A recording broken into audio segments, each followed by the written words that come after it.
ดอกมันหนุจักสบายดีพี่น้องจ้า สบายดีปลาลูก สบายดีปลาลุงสบายดีปลาลุงสามของไทยกานั่นเอาไปบ่ได้สามไทยกาน่ะสามนี้ยังวะบ่ได้ฮู้ยังอะไรนะมักอันนี้มันยังฮู้จักย่านแน่แล้วยังเอาไปได้อยู่บ่มีมื้อนั้นน่ะหลายคนอยู่เด้อเฮ้ยหลายจักลูกแม่ออนมานอนผักอยู่นี่บ่บ่ได้แม่นแต่ลูกน้องว่าลูกหมู่กันน้องว่าหลายจักกันนั้นคิดได้ว่าลูกสมัครไปเรียนไปบุญบริจาคที่ไปช้างมันจะเล่นไปในหมองโหลดก็เจ้าครับเมื่อนี้ชาวสุนิพาพี่น้องไปรอบุญพี่น้องก็ไปเบิ่งบรรยากาศยามกลางคืนแล้วก็สิไปเบิ่งไปเวียนเทียนมื้อสุดท้ายงานนมัสการพระธาตุโพนงานฐานพนมคนจนว่าเฮาน่ะบ่ไปแนวนี้เฮาอ่ะปากแซงคือกันใครแต่เฮาไปก่อนหมู่ปากแซ่ยังบ่หลายเท่าเนาะนครพนมก็หลายใหญ่ไปโลดมองบ่ได้ขามน้ำล่าว่ะถ้าขามน้ำละย่านหลายแห่งเลยทางลงน้ำคันไปกับไปในรถไปทางรถคือชอบไปนะใครนี่สิระบายดีกว่าว่าทางมันไปทางรถเต็มอาญะนะจ๊ะทุกคนนะสาวๆนะโอ้บางคนลาวไปสิพาน้องๆไปเวียนเทียนพี่น้องเลยโอ้ก็คือขนาดวันงาน2 วงนะอีแม่เราอย่าไปดึกเด้อกูอยู่คนเดียวเราเจ็บท้องกับปานนี้เจ็บขาเจ็บแขนกับปานนี้อากาศเย็นแห่งปวดเด้อเฮ้ยขาแข็งนะยามมาแรงกินยาประจักนี่ตัวตอนเช้านะบ่ได้ให้กินเพราะว่าซักเอาเดพาไปหาหมอมาเช้าเรามียังสกินเขาแกงปลาเพี้ยไว้กระดูกมันมือนี่3 หาวแหละ3 หาวเลย3 หาว4 หาวแล้วสร้างบ่ซะบ่ทำไมถึง3 หาวเธอน่ะน้องจิ๋วสร้างเป็นแถวบ้านนี่3 หาว4 หาวเลยนะอันนี้เอาแบบนี้เลยแต่ละมืออันนั้นนี่เลยเองนะเมื่อหน้าวานเองกับหาวเอานะตัวเป็นขืนรถละหาวจะบางจนหายเองสิไปสิได้นะว่ารถเขามีแต่เปิดกระจกเขาได้บางสงสัยถ้าเปิดกระจกเป็นยังเป็นแผ่โหลดเป็นเมาโหลดขืนละ5 บาท5 บาทแล้วรถเท้าพันเปิดกระจกดิเขาเคยเปิดแอร์ธรรมชาติเปิดแอร์ธรรมชาติไว้เอาครับน้องวันใหม่อยู่ทางใดน้องวันใหม่ก็ไปน้องเทพไทยเบาโน่ได้สะปุ้ยสิบ่ย่างไปซะบ่มันมาเด้อบ่พังแล้วบ่อาร์ตเดี๋ยวมันใหม่เมานั่งนอกแล้วสบายอุ้ยแห่งหนาวนางอันนี้อุ้ยบรรยากาศดีมันหนาวดีบ้าดิมันใหม่มันกับประเทศไทยก็นั่งบ้างวิวหมู่คนเจิดเทินอยู่เทิงแล้วมันบ่มีหมูต่ออันนี้ก็รีบอยู่โกนพี่มอนี่กันตักป่าพี่บ้านมีแก้วปัจจุบันกันบ้านแม่แก้วบริมานะโมย่างบ่ได้เจ็บขาเมื่อเช้านี่พาไปหาหมอการกวดเลือดนั่นไขมันในเลือดนะขึ้นสูงแม่แต่เก่าบริมีไขมันกินยังผิดบ่หอยกินปลาซิวกินกุ้งแต่พุ่นแล้วกินหมูไขมันอยู่สมองแคลเซียมหอยแจ็คแล้วปลาเล็กปลาน้อยมันแต่กินหมูแล้วสิกินยังบริกินยังเลยจุ่มจองจุ่มจีนกับเลยพาเรากินได้มันเพิ่มแคลเซียมมันโมเมนต์จีว่าเพิ่มไขมันได้หอยแจ็คแล้วบริกินปีสั่งกินหมูบ่พัดหมูอะไรขัวหมูบริพัดมีแต่ขัวได้น้องผ้าขัวให้กินปิ้งบ่ผ้ามันขึ้นน้ำปิ้งหมูน่ะบ่พยายามกินปลาจังหวะซื้อปลาเพี้ยไขมันแล้วเนาะไปเหยียบขี้ต้มลายเนาะไขขี้ต้มไปเหยียบขี้ต้มไขมันขึ้นปวดขานั่นก็ซักยาให้เข็มนึงก็เอายามากินยาลดไขมันมื้อละเม็ดคอยกินมื้อละเม็ดงานบ้านโพนกะหาคืนบ่มัน7 มื้อผู้บ่หามื้อนี่น้อยเนาะอะไรแต่ที่26เลยวันที่26เคยงานนะวันที่2จักมื้อซะ6 มื้อบ่แล้วเริ่มเขาเปิดนั่นบ่แล้วคนไปก่อนหันอีกก่อนมื้อเปิดอีกเนาะนับมื้อเปิด7 มื้อ7 คืนเลย7 มื้อ 7 คืนผู้เขาไปเที่ยวนะ9 มื้อ 9 คืนอีกมื้อสิว่าได้ซะงานถ่ายพนมเป็นแห่งหลายเพื่อคนเก็บเครื่องแล้วไล่หอดคนเก็บขยะไล่หอดคนเก็บขยะเพื่ออนามัยแล้ววันโพนเท่ากับ7 มื้อ 7 คืนเกรงที่มาขับรถครับสายเฮาไม่มีคันเฮาไปขับรถสติดพี่น้องเอ้ยมื้อนี้ มีแต่ลูกแต่หลานก็ไปเด้อบ่ได้ดอก ไปแบบพิการห้อยได้อยู่รถ เออแม่นบ่เฮาไปงานบรรพตนี่บ่ คืนสุดท้าย โอ้ยรถดับคืนสุดท้ายไปรถ ประ ดับ มาณ ตัวใดแม่ มืดซึมเนาะ รถดับ ร ผัด ถ บ่ กำลัง บ่ได้ เริ่มมาได้ป่ะนี่ แต่ผัดไฟดับเฮ้ยรถดับไฟก็บ่มีในรถบาด ไท นี้ ยแม่ไทย เอารถชุมเฮาหั่นดิ ต้นใด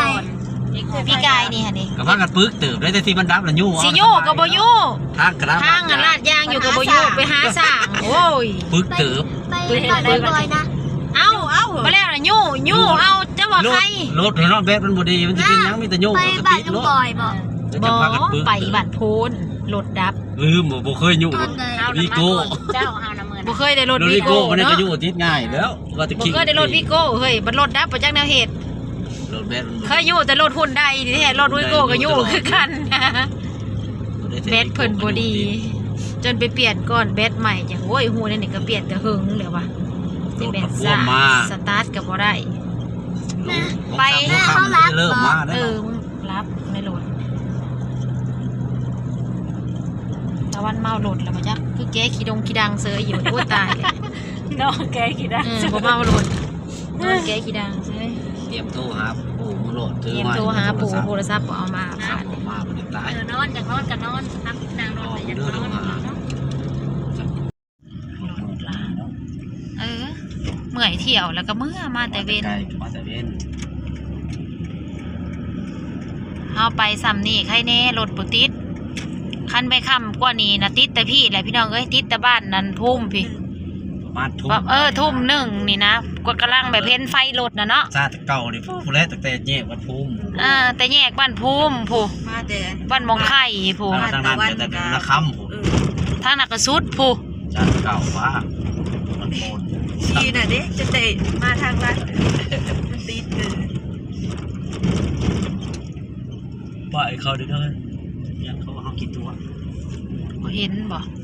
ยังเขาดี แขกตาดูซะ หันหน้าไปนะ นี่แว่นตานี่ใส่แว่นตา เห็นบ่มาดึงแย่เขาเขา ไปเพราะว่าจอดบ่ได้นะเดี๋ยวมันจะติดนะรถน่ะทางยังโล่งตะวันเด้ยเฮามาก่อนหมู่โอ้ โอ้ยเย็นเด้ จะเว้นแดดเฮ้ยเอาไปอยู่นอกไปจังมันหนาวบ่แม่นเย็นโลกมันเย็นมันอยู่ในนี่เนี่ยมันอันนั้น ที่โดนขักกระดอกซื้อจังสิบ่จักนั่งทั้งนอก โอ้บรรยากาศต้นตาลพี่น้องบอกว่าเอ้ยค่ะกัน แม่จะมาถ่ายคลิปแน่นาขำหนังเลยเนาะโอ้ เอากระจกขึ้นคิ้วคนรถ ให้เอาลง อ้าวอันนี้ก็ได้เจ้าของเอาลง ว่าของเอาลงก็บอก เอาเจ้าเอาลงเมื่อกี้นี่หาเรื่องอีเลยซู จะบอกใส่ตัวเอง ลงเนี่ย เขาบอกประจัน ไหน ติดเนาะทางไหนก็จะทำบุญอยู่หรอก ปูแหละเขาไปทำอยู่ไหน นี่น ทำจะเท่าเมื่อพอบุญมาโค้งเขาทางนี้รถติดบาทนี่พี่น้อง ข้าว เอ้ ออก ย กันออกเท่านี้ที่ง่ายอยู่เนาะ ลงง่ายมิ้นน้ำ ได้แล้วออกทางบุญคือเก่า เนาะ มิ้นน้ำอีสิ คือการเฮา แล้วบอกกันดิ ว่าจะเบิ่งแน่มองจอดรถนะ ให้โจทย์ป้าขนาดว่ามาตะเว้นเด้นี่น่ะถึงเจ้าคิดคันสมมุติว่าเฮามาตอนค่ำนี่เฮาสิไปจอดไซโรดแต่พ่อเขายังจอดอยู่นอกแล้ว เขาบ่มีมองจอด จอดนี่พ่อจอดนี่ แสดงว่าเต็มหมดแล้ว ไปทางน้ำ จอดมองหลบจะ ไป เล่น อีกผูไปทางหนาผูซะก่อน มันสิมีหม่องบ่เฮยทางหน้า นี่พ่อจอดโรงเรียนมันว่างนะ เดี๋ยวลูกเดียว มันกี่ว่างบ่มันเป็นทางออก มานี่นะ ว่ามันออกมาหลายคันแล้วจะว่าเข้าได้จังเนาะ เด้ เอาเขาก็ยัง เด้ เอ้าไปเลยบ่อย เดี๋ยวเพิ่งได้เบิกหมูดู ใจเย็นๆเนี่ยติ ไปทางน้ำตัว เอ้าเขาก็มาคือกันกับเฮาเนี่ยอันสิเมื่อมันกีดกัน เนาะ มันกีดกัน แล้วก็นี่สิมื้อนี่ มันกีดกันไปบ่นี่มันต้องมีแหละซ่องว่างให้เฮาเขามันจังใกล้ อ้าวหมอลำบ่นี่นะ กับบัดย่างมาพี่ มันอยู่ใกล้หมอลำ ไปอยู่แถวหมอลำเนี่ยเอาหมอลำเมื่อคืนนี่บ่เห็นบ่ อ๋อมันสิมีหม่องเขาบ่เฮยทางหน้านะ นี่เด้มันมีสลอกแสลกแถวนี้กับเขาโลดบ่มีบ่ไปบ่มีก็ไปเรื่อยๆฮอดผู้ เดี๋ยวรถนี่มันออกมามันจะบ่มีหมองเขา เฉพาะเขาจะจอด2ผาข้าง จะบอก อะไร ว่าจะจอดอยู่ตารางแล้วว่าอยู่เขาคือจอด เต็มเบิดพี่น้องเอ้ยอันนี้คือบรรยากาศในงานพระธาตุโพ มาเห็นนี่นะ บ่ทางเฮือนก็เจ้า เจ้าบ่ให้จอด ใช่ โพเต็มเลยพี่น้องเอ้ยรถนั่น มีหมองเสียวเลยวะรถคันมันออกแต่ไซส์อะ โพออกมาแต่ไหนโพน่ะเต็มเบิดที่มีหมองออกในใช้เจ้าเบิ่งแน่เขาไปก็ออกบ่ได้รถนะแสดงว่าเขาเจ้ามาแต่เว้นอันนี้น่ะเขาเจ้ายังทันได้เมื่อ โอ้ยกับคนมาคือเฮานี่แหละพวกมึงก็มี นี่พ่อนี่ คนมาแต่เว้น นี่พ่อ ฮะ จะได้หนี ใช่หา เขา มึงตา เขา ดี สิเมื่อแล้ว ใช่ เขาสิเมื่อเลยได้หนีนะ หามึงดู เอากระจกลงเบิ่ง หามึงดู พี่ได้เท่านี่ออกมานี่น่ะ ใช่คันได้สิออกคันได้สิ ตาอองบ่รถตาอองมา พ่อแม่รถโดยสาร โถ เกิดเราบุกใส่ อันนี้ก็นาห้านเขาเจ้าบ่ให้จอดนี่ว่างไรน่ะไปยุ่งกันอยู่ได้หันโอ้ย นี่ใช่ พี่น่ะนี่พี่น่ะ อันนี้เรา อุ้ยบริอึดหมองจอดพากันไปจุ่มกันอยู่ทางนั้นนี่อันเดควักเขาเลยดิขณะเป็นเติร์ดอยู่โอ้ มองเก่าเลย ยังว่างบ่หน้าทั้งหน้าน่ะโอเคใช่ไปทั้งนั้น นี่คางนี่นะ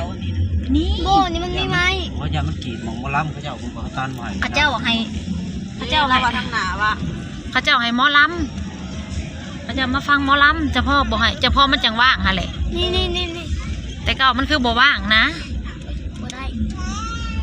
เน่บัดนี้ค่ะพ่อให้รถตัวนั้นออกมาก่อน อยู่นอกคือบ่ถ่ายคลิปโหลด จักดิ บอกหนังเซยอยู่บ่สู เบอร์กับเบอร์เนาะ เฮาอยากถ่ายบ่พอได้ถ่าย แม่นี่ถ่าย เฮาอยากถ่ายบ่มีของถ่าย บ่ได้หยังดอกพี่น้องอ่ะคลิปแรก กูนั่งอยู่นอก คลิปเดินทางก็สิเห็นแต่รถนี่ล่ะบ่ได้เห็นหยังดอก ลูกก็น่ะก็ยังหาของเขาได้ มานำกันกับเฮาน่ะ ได้นะบ่ ใช่บอกว่ามันว่างคือบ่เห็นมีหมองว่าง ว่าที่ชู นี่เด้พ่อมองนี่เด้เอาห่านกับเจ้านี่เดี๋ยวพาได้เลยเบิ่งรถสิก่อนทางหลังทางหน้า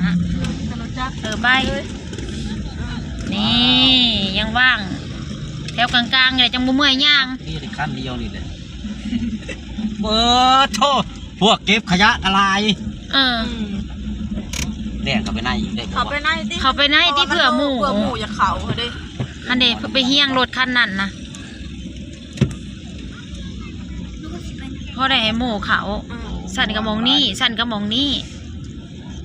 อันเดยังว่างอยู่ทางนี้นะมาฮอดแล้วน้องฟ้าใส เรียมอันนี้บ้องตีซาวแป้งจับร้านเด้อโอ้พ่อใหญ่สิ อุ้ยคุณพ่อมาเที่ยวงานวันนี้ไปสิพาเขาไปกราบพระซะก่อน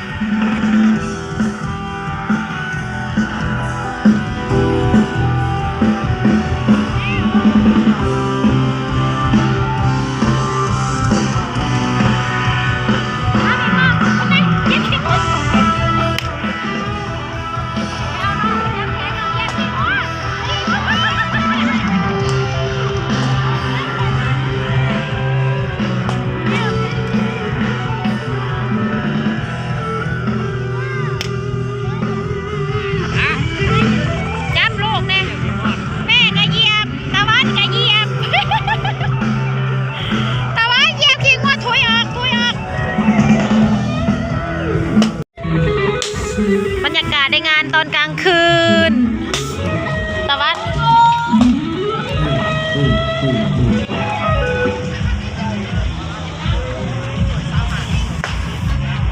โอ้ยงามเทปไทยถือให้แม่เนี่ยนี่พระแพร พี่แก้นี่ว่าเขาสิศึกษา บริการในชุดเจ้าขี่ซิงซ่า การสวัสดิ์ จักไปทางไหนแหละ